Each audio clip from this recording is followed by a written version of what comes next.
আমাকে পাগল বলে গালি দিয়েছে। রব্বুল আলামিন জনক বলেছে, জিনে ধরা বলেছে কষ্ট লাগে নাই, আত্মরা বলেছে কষ্ট লাগে নাই, মৌলবাদী জঙ্গিবাদী বলেছে কষ্ট লাগে নাই।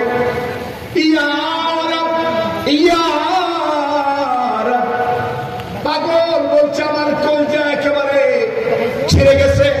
আল্লাহ আমি বরদাস্ত করতে পারছি না। আল্লাহু আকবার, আল্লাহু আকবার। রব্বুল আলামিন আমি পাগল গালিটা বরদাস্ত করতে পারছি না। মুহতারাম হাজিরিন, আমি আপনাদেরকে জিজ্ঞেস করি, মন ভাঙা নিয়ে আল্লাহ রাসূল আল্লাহকে ডাকবেন, আল্লাহ শুনবেন কি শুনবেন না? উচ্চ আওয়াজে বলেন, শুনবেন কি শুনবেন না? প্রিয় নবী মুহাম্মদ সাল্লাল্লাহু আলাইহি ওয়াসাল্লাম ডাক দিলেন। আল্লাহ সুবহানাহু ওয়া তাআলা জিবরাইলকে বললেন, হে জিবরাইল